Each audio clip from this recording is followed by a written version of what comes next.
Bienvenue sur Africa 24 dans cette nouvelle édition du Non-Stop Info. Voici les titres de l'actualité. Lourd bilan en Afrique du Sud après les violentes manifestations qui ont récemment touché le pays.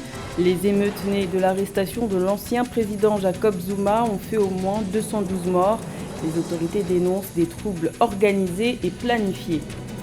Les communes camerounaises ont bénéficié de près de 900 milliards de francs CFA en 14 ans grâce au fonds spécial d'équipement et d'intervention intercommunale.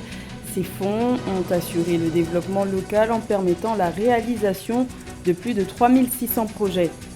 Et le club égyptien Al-Ahly assoit un peu plus sa domination continentale. L'équipe du Caire a remporté la finale de la Ligue des champions d'Afrique. 3-0 face aux Kaizer Chiefs. Al-Ahly remporte ainsi cette compétition pour la 10e fois. Mais tout d'abord en Tunisie, 1764 détenus viennent de bénéficier de la grâce présidentielle. 443 ont été remis en liberté et les autres verront leur peine être réduite. Notons que cette grâce présidentielle décidée par le chef de l'État tunisien, Kais Saïed, intervient à l'occasion de la plus importante des fêtes musulmanes, l'Aïd al-Adha. L'Afrique du Sud fait le bilan après la vague de violence et de pillage qui a déferlé sur le pays la semaine dernière. Au moins 212 personnes ont perdu la vie suite aux émeutes. Des émeutes qui ont débuté pour protester contre l'arrestation de l'ancien président Jacob Zuma le 7 juillet pour outrage à la justice. Les explications de Marie-Raphaël Antolo.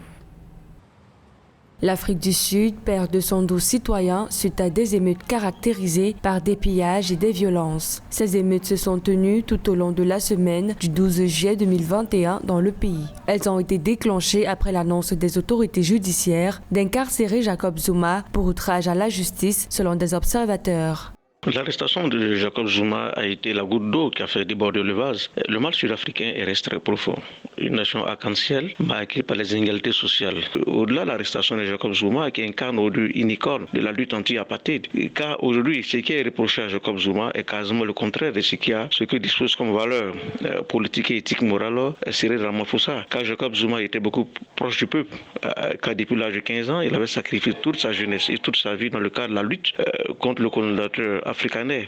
Pour les causes de ces danses macabres, plusieurs membres du gouvernement accusent les partisans de Jacob Zuma d'avoir incité la communauté zoulou à laquelle appartient l'ex-président incarcéré. Pour le président Cyril Ramaphosa, ces troubles ont été planifiés et organisés. Donc c'est donc important aujourd'hui de pouvoir avoir un accord politique en apportant une solution politique à cette situation. Déjà, la Cour constitutionnelle sud-africaine doit pouvoir se prononcer sur l'incarcération ou notamment l'opportunité d'accorder une liberté provisoire à Jacob Zuma. C'est donc important aujourd'hui que l'homme politique qui incarne Cyril Ramaphosa, s'il veut incarner la cohésion de la nation arc-en-ciel, de pouvoir véritablement s'interférer dans le domaine judiciaire, ce qui reste contre l'éthique politique, mais c'est une urgence d'ordre social et même économique. Afin de contrecarrer ces émeutes qui tendent à déstabiliser le pays, le président sud-africain Cyril Ramaphosa a annoncé la mobilisation de 25 000 soldats pour assurer l'ordre. Les autorités sanitaires craignent par ailleurs le nombre de personnes ayant été contaminées au Covid-19 durant cette bataille, alors que le pays fait déjà face à une troisième vague de contamination difficile à contenir. C'est justement ce lundi 19 juillet que l'ancien président Jacob Zuma comparaissait devant la justice sud-africaine pour outrage à la justice. Il s'agissait de sa première apparition publique depuis son incarcération le 7 juillet. Pour des raisons sanitaires et sécuritaires, Jacob Zuma a assisté à cette audience par visioconférence. Comme à son habitude, il est resté silencieux tout au long de l'audience, laissant ses avocats se charger de sa défense. Rappelons que l'ex-chef de l'État est accusé de corruption et fait face à 16 chefs d'accusation. Après cette audience, les autorités sud-africaines craignent de nouveaux débordements. 900 milliards de francs CFA, c'est le montant consacré aux communes camerounaises en 14 ans. Le Fonds spécial d'équipement et d'intervention intercommunale a notamment servi à assurer le développement local, mais aussi à financer les infrastructures socio-communautaires. Le point avec Marie-Raphaël Antolo. Au Cameroun, 3601 projets ont bénéficié des financements du Fonds spécial d'équipement et d'intervention intercommunale entre 2006 et 2020. Le financement de ces projets mobilisés à hauteur de 900 milliards de francs CFA visait à financer des projets appartenant aux collectivités territoriales décentralisées du pays. En effet, depuis une quinzaine d'années, plus de 900 milliards de francs CFA ont été consacrés au développement des infrastructures des 374 communautés, ça fait 374 collectivités territoriales décentralisées qui ont toutes bénéficié de l'appui financier du FECOM. Et effectivement, cela représente un apport significatif en ce qui concerne la préoccupation de l'État quant au développement infrastructurel des communes. Outre le financement de projets communaux, les fonds décaissés par le Fonds spécial d'équipement et d'intervention intercommunale pour la période 2006-2020 visaient également à permettre aux communes de se doter de certaines infrastructures socio-communautaires comme des marchés, gares routières, adduction d'eau et éclairage public.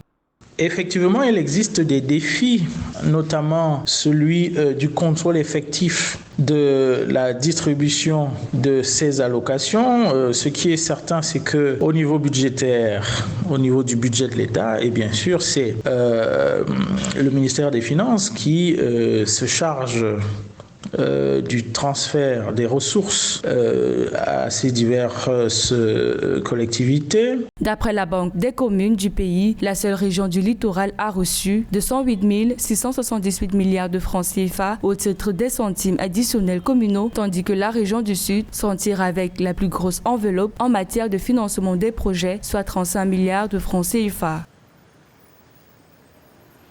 Le Sénégal met en place une stratégie d'exploitation des ressources minières. Le pays ambitionne de devenir un centre de référence des services miniers en Afrique de l'Ouest grâce à son projet dénommé Hub minier régional, un projet qui entre dans le cadre du plan Sénégal émergent, un sujet de Philomène Tine.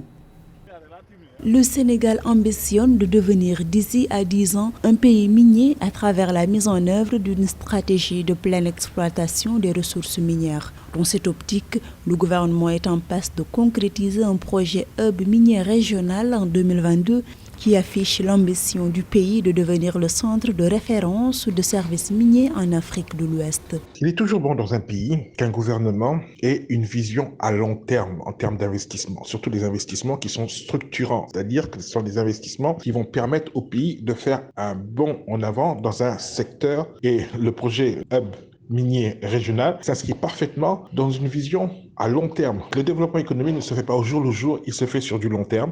L'opérationnalisation de cette ambition stratégique est articulée autour de 3 composantes telles que le hub de services intégrant une sous-traitance opérationnelle, les matériaux de base, des laboratoires d'analyse, le hub logistique avec des centres de distribution offrant et stockant des consommables, pièces de recharge et des équipements, et le hub académique avec la création de centres de formation de techniciens et ingénieurs miniers et d'écoles spécialisées pour opérateurs miniers, entre autres. Il faudrait aussi qu'il y ait une transformation de ces produits miniers sur le territoire sénégalais. Parce que la valeur ajoutée des matières premières n'est pas dans son exploitation et dans son exportation, mais il est dans sa transformation sur place, en produit fini ou en produit semi-fini. Et là, à partir de là, vous pouvez commencer à engranger des ressources financières très très importantes. Et c'est véritablement là que se fait le gain. Le projet Hub minier régional du Sénégal requiert la construction d'une plateforme ou village minier, un dispositif qui va contribuer à la création d'emplois et au développement du contenu local, estiment les autorités. Au Gabon, les compagnies aériennes et les sociétés émettrices de billets d'avion seront soumises à une nouvelle taxe une nouvelle forme de taxe dès le 27 juillet. Il s'agit de la taxe redevance passager. Les fonds mobilisés grâce à cet impôt serviront à financer le projet d'aménagement de l'aéroport international Léomba de Libreville. Plus de détails avec Marie-Raphaël Antolo. Au Gabon, les compagnies aériennes et les sociétés émettrices de billets d'avion devront dorénavant s'acquitter d'une nouvelle taxe dénommée redevance passager. Cette nouvelle forme de taxe est collectée lors de la vente des billets d'avion auprès des passagers des vols commerciaux à destination ou en partance du Gabon. Pour cette année, le Gabon envisage maintenant aménager l'aéroport Léomba de Libreville.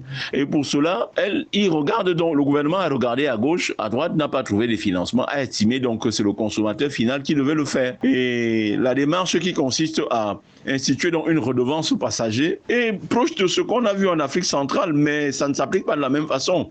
Dans un pays comme le Cameroun, par exemple, il y a ce qu'on appelle la taxe aéroportuaire. Si vous voulez faire un vol domestique donc à l'intérieur du Cameroun, vous payez 1000 francs par billet d'avion par passager. Si c'est un vol à l'international, vous payez 10 000 francs. Et pour le cas du Gabon maintenant, c'est un peu au-dessus de cela. Selon ce communiqué, le gouvernement gabonais a décidé d'appliquer la redevance passager pour contribuer au financement du projet d'aménagement de l'aéroport international Léomba de Libreville et ses environs. D'après les lignes instructives de la nouvelle taxe, pour les vols d'une durée excédant de 2 heures, les redevances sont fixées à 32 798 francs CFA par passager en classe économique, 39 357 francs CFA en classe d'affaires et 65 596 francs CFA en première classe. Quant au vol de moins de 2 heures, les redevances sont fixées à 26 239 francs CFA par passager en classe économique, 32 798 francs CFA en classe d'affaires et 42 638 francs CFA en première classe. C'est une démarche pour le Gabon de chercher les financements pour pouvoir aménager et étendre l'embarcadère, l'aérogare, la plateforme de transport des passagers, Léomba, l'aéroport Léomba de Libreville. Si effectivement cet argent est mobilisé pour cette cause, vraiment c'est encouragé. Notons que l'entrée en vigueur de cette nouvelle obligation fiscale fait suite à l'arrêté signé le 27 avril dernier par les ministres de l'économie et de la relance Nicole Janine Robotimbo et celui des transports Brice Constant Payat. La taxe prendra par ailleurs effet dès le 27 juillet 2021. Le club égyptien Al-Ahly, sacré champion, l'équipe du Caire a remporté la finale de la Ligue des champions d'Afrique en s'imposant 3-0 face au club Kaizer Chiefs. En remportant pour la 10e fois cette compétition, le club centenaire devient l'un des clubs les plus titrés de la planète. Les précisions de Nathalie Mo. Et de 10 pour le club de football égyptien Al-Ahly. L'équipe de Mohamed Cherif a remporté pour la 10e fois la Champions League africaine face aux Sud-Africains du Kaizer Chiefs le 17 juillet 2021. La rencontre s'est soldée sur le score de 3-0 avec une équipe de Kaizer Chiefs fragilisée par l'expulsion sur carton rouge de Happy Machian en fin de première mi-temps. L'équipe d'Al-Ahly a bien joué du début jusqu'à la fin. On a pu voir du très bon jeu, des mouvements de balle très intéressants. Ils sont expérimentés et savent comment gagner des finales. Par contre, c'est triste pour les Kaizer Chiefs qui étaient à leur première expérience en finale de la Champions League africaine, même si leur qualification était une surprise. Victoire historique donc pour Al-Ahly d'Égypte qui a remporté son 3e titre africain consécutif. C'est aussi pour l'entraîneur de l'équipe du Caire, le Sud-Africain Pitso Mosimane, le 3e trophée continental. Il est ainsi devenu le premier entraîneur africain à afficher un tel palmarès. Nous avons gagné parce que nous le méritons, nous avons marqué des buts tout au long de la compétition et j'adresse mes félicitations à l'équipe. Al-Ahly mérite ce 10e trophée historique. Le club égyptien Al-Ahly, qui a remporté 22 titres africains, affrontera le vainqueur de la Coupe de la Confédération de la CAF, le Raja Casablanca du Maroc, dans un match unique pour la Super Coupe de la CAF. Notons que l'équipe Kairote est tenant de ce titre et aussi le club le plus titré de cette compétition avec 7 victoires en finale à son actif. C'était le journal de la rédaction. Merci de l'avoir suivi. L'information continue sur Africa 24.